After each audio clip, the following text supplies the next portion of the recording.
You read the book, you took the notes, you watched the lecture twice, and 3 days later you remember almost nothing. Not because you're lazy, not because you're not smart enough, because nobody ever taught you how memory actually works. They taught you to consume information. They never taught you to keep it. The average person forgets 70% of what they learn within 24 hours, 90% within a week. You're not retaining knowledge. You're renting it, paying full attention for something you'll never own. And the worst part is that the harder you try to remember using the methods everyone told you to use, highlighting, rereading, passive review, the faster it disappears. Those methods don't build memory. They create the illusion of it. Neuroscientists call it the fluency illusion. The feeling that you understand something because it's familiar. Familiar is not retained. Familiar is just recently seen, and your brain throws it out the moment it decides you don't need it anymore. So the question isn't how to study more. The question is how to make your brain decide to keep what you give it. By the end of this video, you'll understand the exact mechanism behind permanent memory and the 4-step system that makes everything you learn stick the first time. Chapter 1. The Forgetting Curve. In 1885, a German psychologist named Hermann Ebbinghaus did something no one had done before. He ran memory experiments on himself. Thousands of them. For years. And what he found destroyed every assumption about how learning works. Within 1 hour of learning something new, the average person forgets more than half of it. Within 24 hours, 70% is gone. Within a week, 90%. He called it the forgetting curve. And it was not a flaw. It was a feature. Your brain is not a hard drive, it's a prediction engine. It keeps what it expects to need again and discards everything else. Every piece of information you encounter gets tagged with a survival value, high value, stored, low value deleted. And the brain assigns that value based on one thing only. How many times has this information been needed before? If you read something once and never return to it, the brain's verdict is clear. Not needed. Gone. This is why passive rereading is nearly useless. You're showing the brain the same information in the same context with zero urgency. It doesn't update the survival value. It just resets the forgetting timer. You feel like you're learning. You're not. You're treading water. But Ebbinghaus didn't just map the problem. He found the solution. Every time you successfully retrieve a piece of information, actually pull it from memory rather than just recognize it, the forgetting curve resets at a higher baseline. The memory gets stronger. The gap before the next forgetting gets longer. He called it the spacing effect. Modern neuroscience calls it one of the most robustly validated findings in cognitive science, and almost nobody uses it. Chapter 2. Retrieval over recognition. Here's the distinction that changes everything. Recognition is seeing something and knowing you've seen it before. Retrieval is pulling something from memory with no prompts. They feel similar. They are completely different cognitive events. And only one of them builds a permanent memory. Psychologist Henry Roediger at Washington University spent decades proving what is now called the testing effect.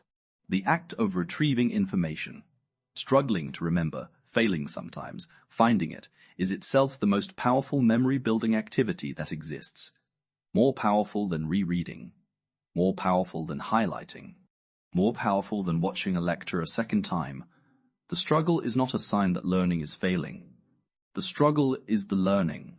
Every time your brain has to work to find a piece of information, it rebuilds the neural pathway to that information and makes it thicker, more durable, faster to access next time. Passive review shows you the path. Active retrieval paves it. This is why students who close their notes and try to write down everything they remember after a study session outperform students who study for twice as long using traditional methods. Not marginally. Significantly, the empty page is not the test. The empty page is the method. Hit subscribe before you forget this, because Chapter 3 is where the system becomes a weapon. Chapter 3. The spacing system. Knowing that retrieval builds memory solves half the problem. The other half is timing, because retrieval only strengthens memory if it happens at the right moment. Too soon and the memory is still fresh. No struggle, no strengthening. Too late and it's already gone. Nothing to retrieve. The optimal moment to review something is just before you're about to forget it. That precise edge is where memory consolidation happens fastest. Cognitive scientist Piotr Wozniak, no relation to Apple's Wozniak, built a mathematical model of this. He called it the supermemo algorithm. It tracks exactly how long each individual piece of information takes to fade for each individual person, and schedules retrieval at the exact moment it's most effective. The first review might come after 1 day, the next after 3, then a week, then a month, then 3 months. Each successful retrieval extends the interval, the memory compounds. You don't need the algorithm to use the principle. The rule is simple. After learning something new, review it tomorrow, then in 3 days, then in a week, then in 2 weeks, then once a month. 5 reviews at the right intervals will make something permanent. 5 rereads at random will make almost nothing permanent. Same total time. Completely different outcome. The reason most people never use this system is that it requires doing the uncomfortable thing, attempting retrieval when you're not sure you'll succeed, instead of the comfortable thing, which is reading the answer again.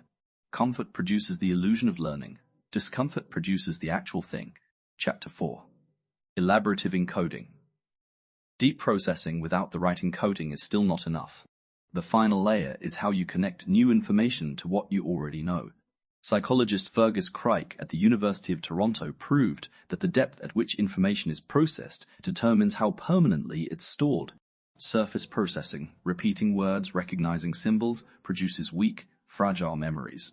Deep processing, asking why something is true, connecting it to something you already understand, building a story around it, produces memories that last decades. This is called elaborative encoding, and the research on it is unambiguous. Information connected to existing knowledge is exponentially harder to forget than isolated facts. Your brain stores memories in networks, not in lists.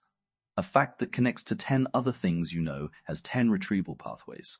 A fact that connects to nothing has 1, and that 1 path degrades fast. The single most powerful elaborative encoding technique is also the simplest. After learning anything, explain it out loud, as if you're teaching it to someone who knows nothing about it. Not a summary. Not a recitation. A genuine explanation that requires you to understand the idea well enough to make it clear to a complete beginner. This is the Feynman technique, named for physicist Richard Feynman, who used it throughout his career.